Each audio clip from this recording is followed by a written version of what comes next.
And we are live, ladies and gentlemen. We are live. Welcome to the final days of the Empire.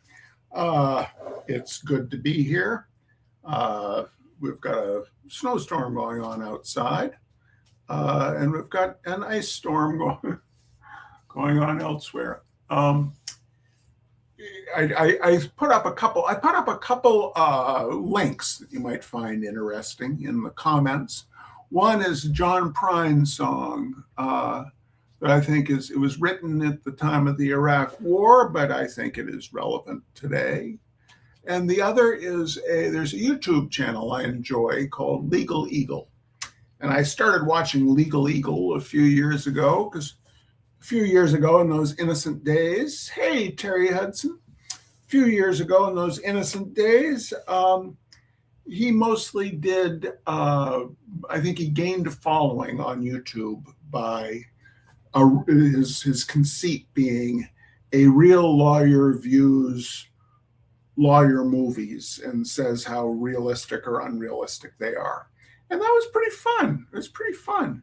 But he's gotten much more political over the years. And today he had a very moving essay speaking thing about Alex Preddy, and I would urge you all to watch that. It's just, I said Legal Eagle, and then I put the link there. And he's got some QR codes for legal funds helping the people who are being oppressed by the goons of the U.S. government. Interesting days, ladies and gentlemen, interesting days. And one thing before I got going, I did want to say, yesterday and today, it's very hard to, as a professional artist, it's hard to get your concentration in place when the systematic dismantling of our country is going on, and citizens are getting murdered in the street. And by the way, a sad realization we all must have had is that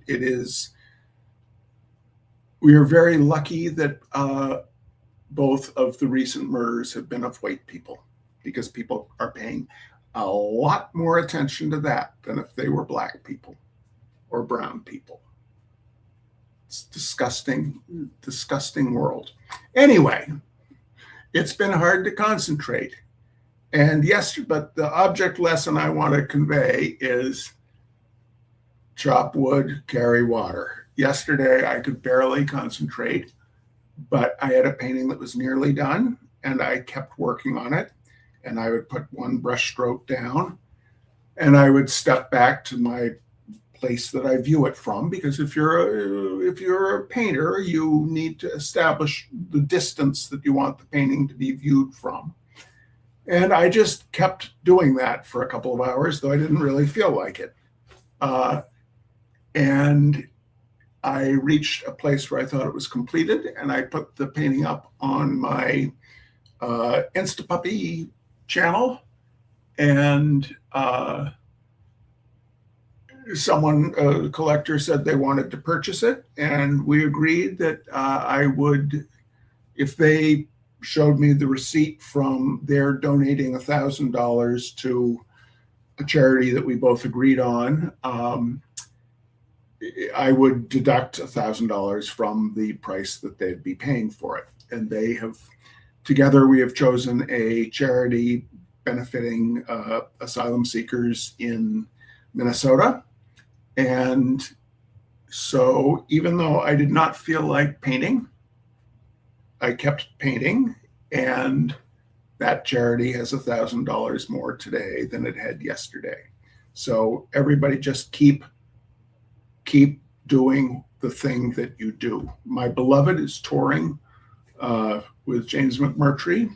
They are in the South, and they are singing songs of truth, and I think that's very brave, and I think it's very necessary. So whatever it is you do, keep doing it. And now we are going to put the cares of the world aside. We're going to put the cares of the world aside, ladies and gentlemen, and enjoy a chapter about tax policy in New Hampshire. From a libertarian walks into a bear. I hope I didn't blather too long. It's heavy days, ladies and gentlemen. Heavy days. Okay. You've been following along. We've got this problem of this town that's been taken over by libertarians that was a contrary, cheap-ass town to begin with. And now the libertarians are sort of in charge, and there are bears. So he's now going to kind of compare a couple of neighboring towns. Hey, Rob Fox. Hey, Martha Rowley. Hey, everybody out there. All right. Unlocking Utopia. The ultimate goal of the Freetowners is described in Ayn Rand's novel, Atlas Shrugged, in which a hidden valley of industrialists form Galt's Gulch, a rogue society ruled by a pure free market. Their capitalistic utopia stands in stark contrast to mainstream America, where parasitic governmental interference causes interdependent businesses, railroad lines, copper mines, steel mills, to fail for want of basic materials, dragging those outside the valley toward a lawless dark age.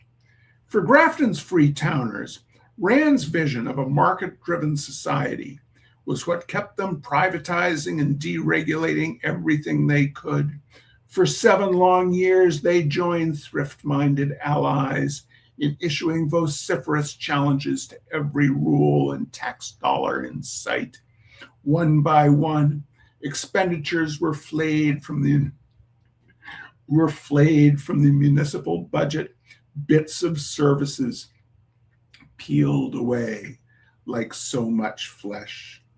They permanently extinguished most of the town's streetlights to save on electricity bills, and they discontinued long stretches of dirt road to save on highway materials and expenditures.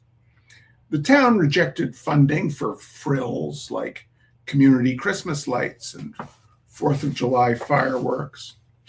And though the planning board survived, Freetowners and other like-minded residents gutted its $2,000 annual budget, first cutting it to $500 and then to a token $50. Contrary to the libertarians' expectations, however, real life in the Freetown seemed to be almost the reverse of Rand's fictional vision. By 2011, while the rest of America was chugging along unperturbed, the holes in Grafton's public services gaped stubbornly, creating a spreading malaise. Despite several promising efforts, a robust Randian private sector failed to emerge to replace public services. A theoretical private fire department run by Bob Hull never seemed to actually stop fires. A freedom-themed farmers market sputtered along for a while, then faded. A proposed public service militia never got off the ground. Meanwhile, the constant bloodletting was turning the once vibrant town government into a symbol of societal decay. On the town's few miles of paved roads, untended blacktop first blossomed into cracks, into fissures, then bloomed into grassy potholes. After voters rejected a funding request for $40,000 to purchase asphalt and other supplies, embattled town officials warned that Grafton was in serious danger of losing its roads altogether. The town was also put on notice by the state that 2 small bridges were in danger of collapse due to neglect. Grafton's municipal offices declined from a state of mere shabbiness to downright decrepitude. As the town clerk and a few other staffers processed paperwork and fielded citizen complaints, they stood beneath exposed electrical wires, hanging from the ceiling like copper-headed mistletoe. With no money to replace the hot water system when it failed, staff were forced to wash their hands in icy water. And when the building's envelope was breached, nature took full advantage. Rainwater poured through major roof leaks and seeped into the side walls, while a biological torrent of ants and termites entered 1,000 unseen cracks, crawling over walls, floors, ceilings, desks, and, if they did not move frequently, people. Tracy Colburn, the town's administrative assistant, seemingly one of the few people in town who neither owned a firearm and who did not care for politics, resigned. As libertarians continued to worry away services, what emerged from the fray was not an idealized culture of personal responsibility, but a ragged assortment of those ad hoc camps in the woods, some of which began to generate complaints about seeping sewage and other unsanitary living conditions. Other indicators also seem to be moving in the wrong direction. Recycling rates dropped from 60% to 40%. The number of annual sex offender registrations reported by police increased steadily from 8 in 2006 to 22 in 2010. In 2006, Chief Kenyon joined state authorities in arresting 3 Grafton men connected with a meth production lab in the town. And in 2011, Grafton was home to its first murder in living memory. After a man was accused of being a freeloader by 2 roommates in a temporary shared living situation, he killed them both using a 9mm handgun and a .45 to shoot one of them 16 times. In 2013, police shot and killed another Grafton man in the wake of an armed robbery. In all, the number of police calls went up by more than 200% per year. In many small New England communities, the growing sense of lawlessness might have triggered an increased police presence, but Grafton's police department was suffering the same fiscal anemia that was affecting everything else. Because of funding constraints, the department's lone 12-year-old cruiser was frequently in the shop for repairs. As the police chief, whose request for a salary increase was defeated by voters in 2010, noted in his annual report, the need for repairs, quote, created a lot of downtime throughout the year. All these public services, roads, bridges, town offices, lighting, police mobility, and more, were sacrificed as casualties in the all-important battle to keep property taxes low. So, how low are Grafton's taxes? Municipal property tax rate in New Hampshire, which, remember, has no state income tax or sales tax, vary widely. For example, the city of Claremont, a former mill town, had a 2010 rate of $11.94 per $1,000 of home value, amongst the highest in the state, and it spends that money on a robust offering of parks, infrastructure, economic planning, and public safety resources for its residents. Like Claremont, Grafton is legally required by the state to provide emergency services, road plowing and upkeep, environmentally responsible waste disposal, insurance and legal services, the licensing of dogs, the maintenance of bridges, the keeping of publicly accessible town records, and other services that are deemed essential. Small rural towns tend to carry out those mandates on a shoestring budget, but some towns' shoestrings are more frayed than others. For example, Grafton and its northerly neighbor, Canaan, have similar household income stats, but meet their obligations very differently. While almost all public officials in Canaan would describe themselves as fiscally conservative, Grafton has shown a savant-like talent for weaseling out of public costs.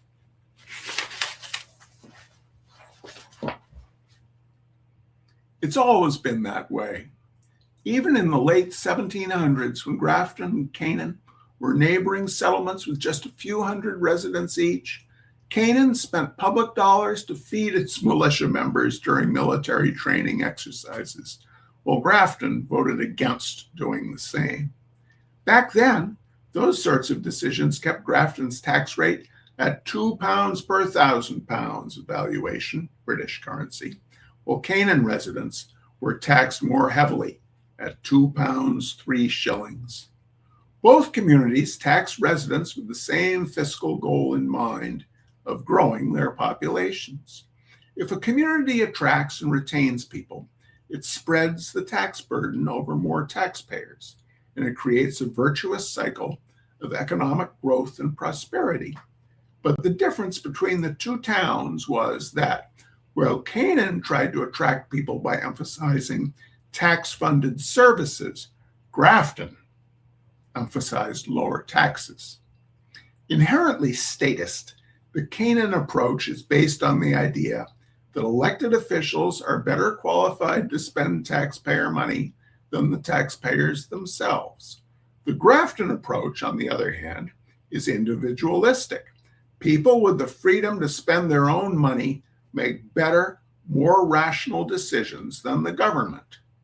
For 200 years, the towns carried these differences through the quick boom and then the slow decline of the New England agricultural economy.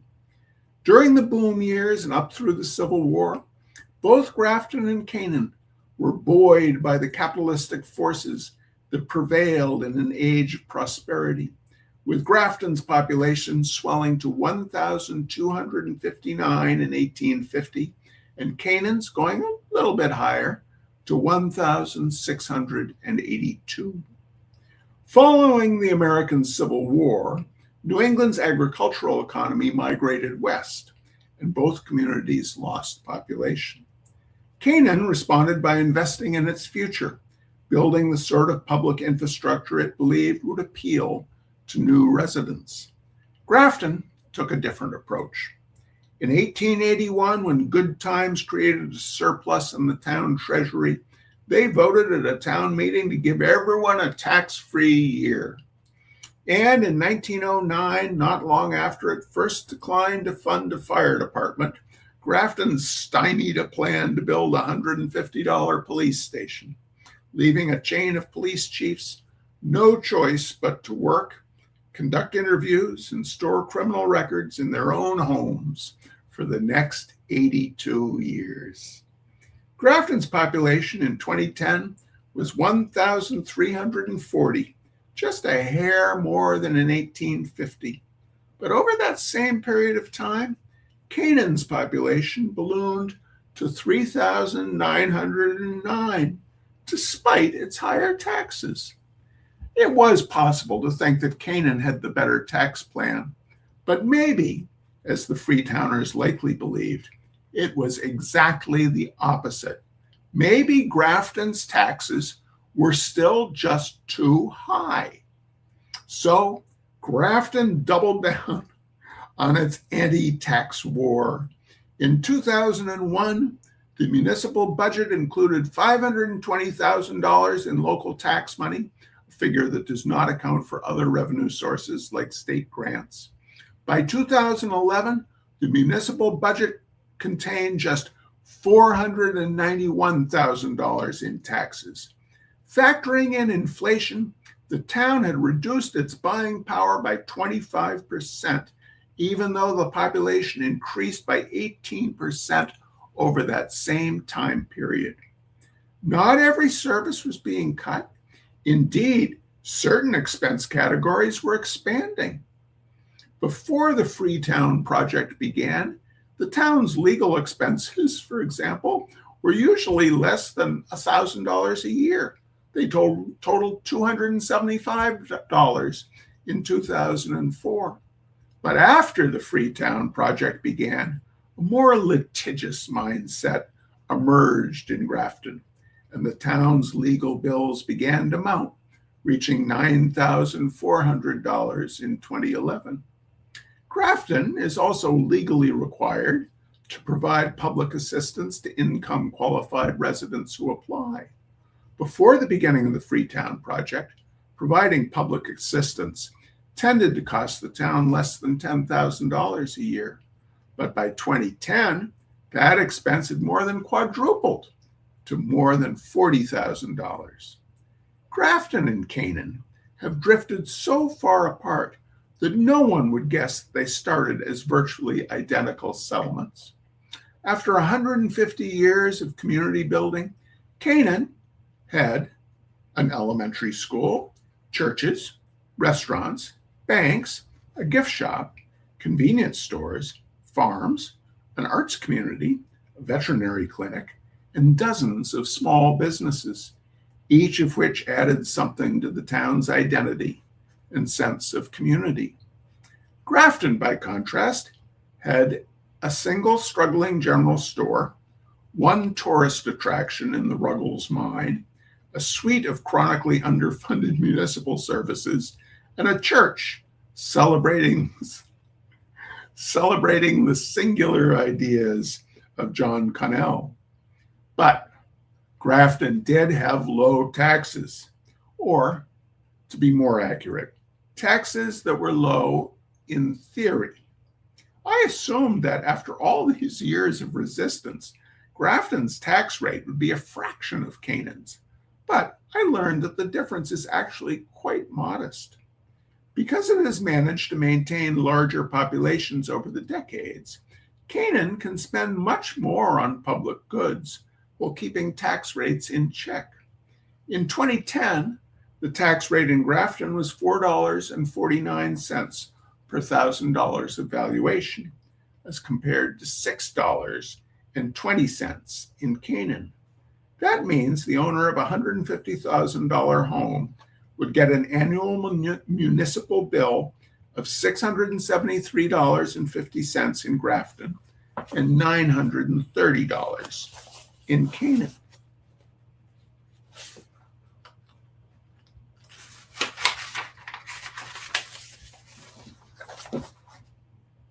In other words, Grafton taxpayers have traded away all of the advantages enjoyed by Canaan residents to keep about 70 cents a day in their pockets.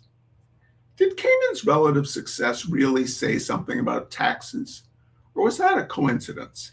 After all, high tax rates can drive people out of a community, which is why many regularly vote against tax hiking public frills like libraries, street lighting, well-maintained roads, swimming pools, tennis courts, agricultural fairs, museums, playgrounds, and gardens.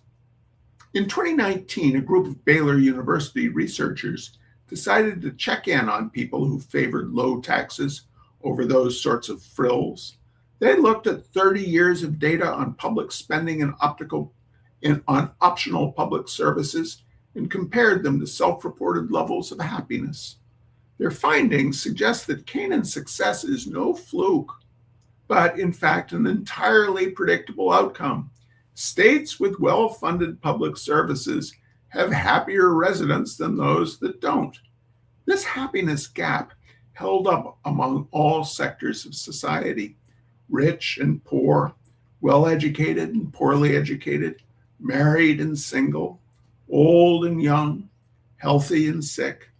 The researchers said that the data bore out the common sense observation that, quote, when states invest in public goods, they often can have the effect of bringing people together in a common space and enhancing the likelihood of social interaction and engagement.